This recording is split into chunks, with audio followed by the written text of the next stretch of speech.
Mr. President, this morning, the hot sun rose on a tent city 20 miles outside El Paso, Texas. That tent city stands as a makeshift detention facility to house children who've crossed our border and have been separated from their parents. This tent city, I would suggest, is a hopefully temporary monument to modern-day American cruelty. Across South Texas, so-called tender-age shelters have sprung up to house very young children, even infants, who've been taken from their parents in an act that pediatricians and psychologists, and frankly anyone who has raised a child themselves, knows is the most traumatizing and upsetting thing you can do to a young child. To take them away from their parents by force with no understanding of what's happening or expectation of when they would be reunited. This morning, thousands of children woke up to the voices of strangers in strange places and started another day in institutionalized, fenced-in confinement. This is happening in our nation. And I've heard from dozens, hundreds of Delawareans by every means they can communicate with me. And I'm sure my colleagues have also heard from hundreds or thousands of their constituents, as we as a nation have been haunted by the sounds and images of vulnerable children crying out for help. On one hand, I think this is a simple issue of right and wrong. But on the other, this issue, like so many others that affect us here in the Senate, has been complicated by politics and by rhetoric and by statements, frankly, meant to mislead. The American people, though, I think, deserve clarity about what is happening along our southern border in recent weeks and what its impact has been and may be to families, to children, to parents who've crossed our border. So let's be clear about what's happening. President Trump and his administration created a humanitarian crisis by adopting a so-called zero-tolerance policy to compel prosecution of all who cross our southern border, many of whom are people fleeing unspeakable violence in their home countries in Central America. And then the president and leaders in his administration excused or even misled this policy, this cruel policy, in a variety of different and conflicting and frankly, at times even absurd ways in the past week. Administration officials claimed that they didn't actually have this policy, or claimed they were compelled to do this by a non-existent law, or claimed their policy was a deterrent to prevent people from seeking asylum in the United States. Regardless of the explanations given, the American people spoke clearly and forcefully over the past week and said the president's policy was unacceptable, that this treatment of children was an un-American tragedy that should not continue. And under that sustained pressure from the American people, our president relented and yesterday signed an executive order. But even then, he has only created new problems with the executive order he just issued. Mr. President, as a senator, as a person of faith, my own public service is closely tied to the values taught to me by my Christian faith and by my parents. I know many of my colleagues with whom I've spoken on both sides of the aisle feel the same way. We have to ask ourselves as parents, as people of faith, how can we stomach the human suffering of a child being ripped from his mother's arms and that intentional, willful child abuse being imposed to make that child a hostage or a bargaining chip in our long-running and unresolved conflicts here about immigration policy? How can we tolerate even one father being left in torment, searching for his baby or child, not knowing where they are or if he will ever see them again, and having that torment imposed as a tool of policy? And then how can we stomach multiplying those individual tragedies by 2,342?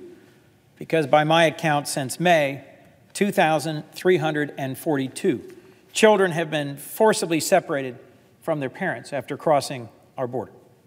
In just 6 weeks, 2,342 lives have been changed in ways that will have lasting consequences.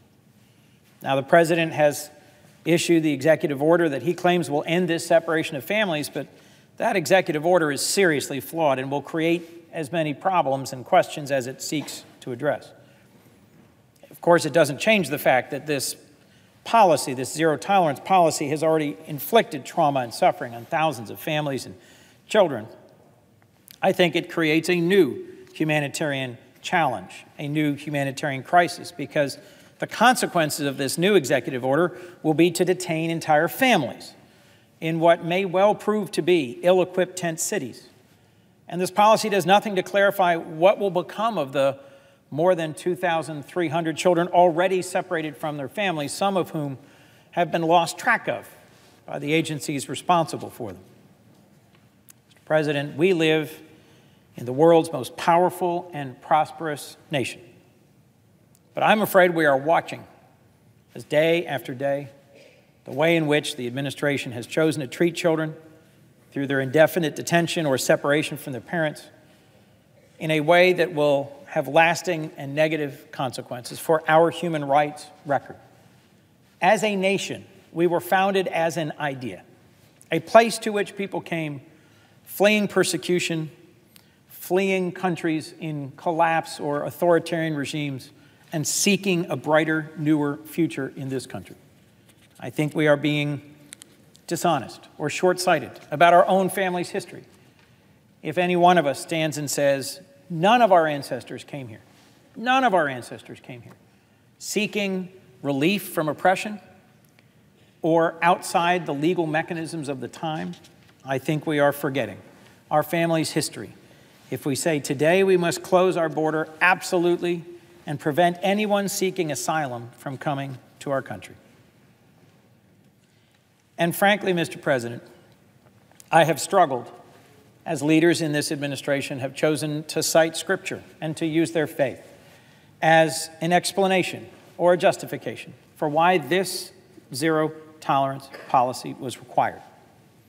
Our Attorney General, a former colleague of mine, someone whose knowledge of Scripture I know to be thorough, cited Paul's epistle to the Romans, in fact, specifically Romans 13, and I think it's 1 through 5, to justify this policy.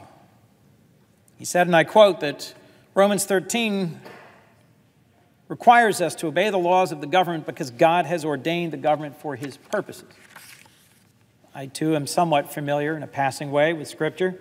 I try to read my Bible daily, and with all due respect, I disagree with Attorney General Sessions' reading.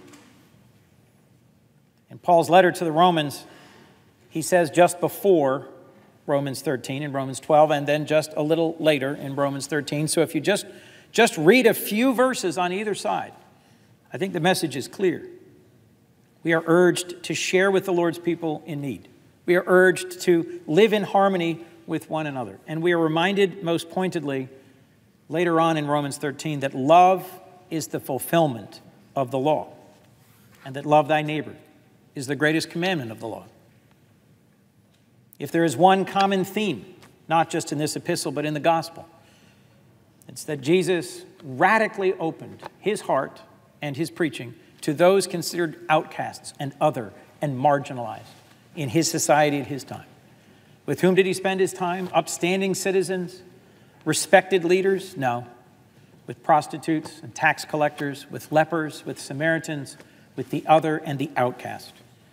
And I would just ask those who heard what Attorney General Sessions had to say and thought it was the right answer to rethink whether this strained and cramped reading of Paul's letter is truly a faithful reading.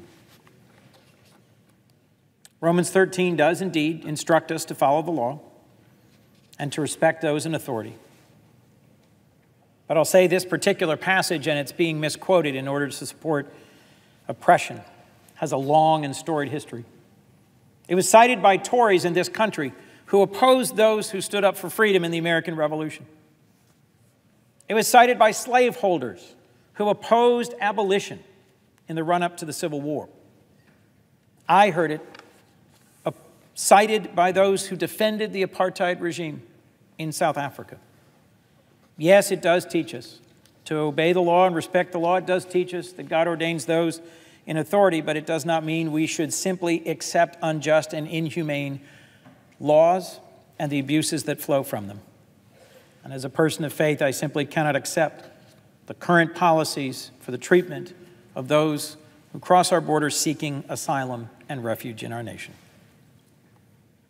In the last few days, as I've heard on my television and on social media the sounds of crying children and the images of children being kept in what certainly looked to me to be little more than cages, I've been thinking about something written by one of America's most famous former slaves, Frederick Douglass, a man who spent much of his life in this very city and who wrote about the consequences on the oppressor of cruelty.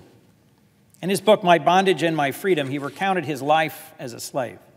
And he wrote about the brutalizing impact of slavery on the people of faith who tolerated it.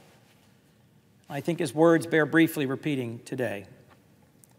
He said at one point in that book, and I quote, "The mistress of the house was a model of affection and tenderness. Her fervent piety and watchful uprightness made it impossible to see her without thinking and feeling that woman is a Christian. There was no sorrow nor suffering for which she had not a tear. There was no innocent joy for which she had not a smile. She had bread for the hungry, clothes for the naked, and comfort for every mourner who came within her reach."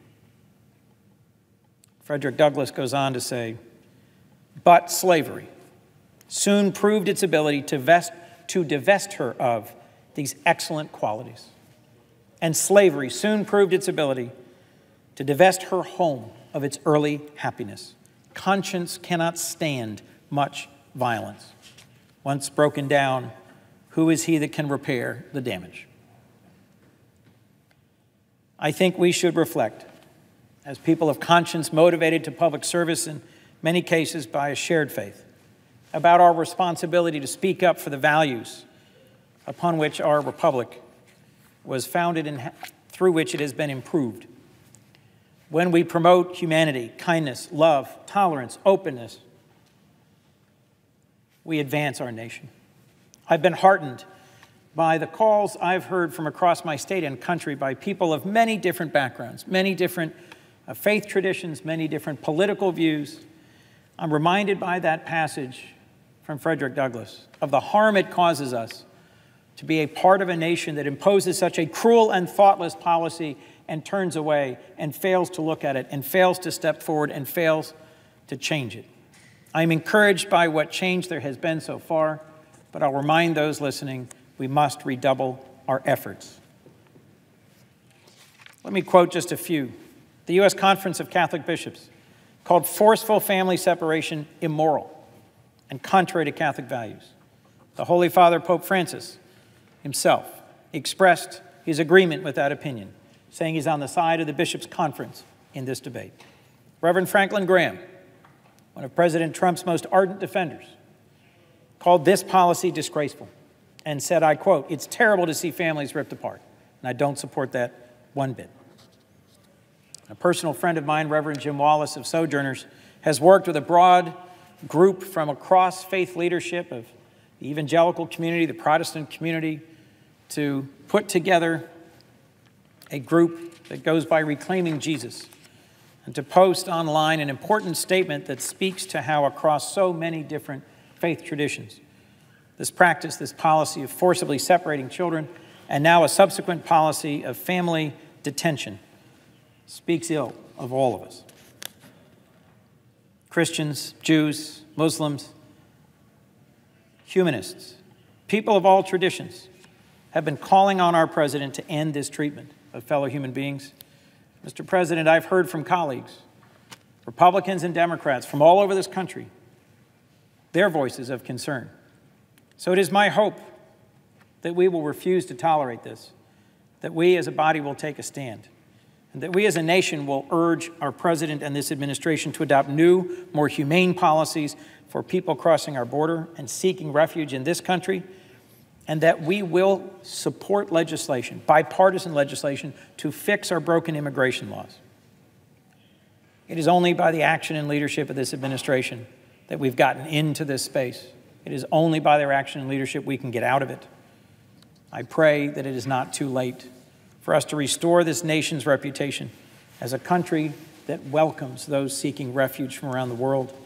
And I will continue to pray every day for our president, for our senators, for our nation, for its values, and for our ability to stand up for the treatment of children in distress. Thank you, Mr. President. With that, I yield the floor.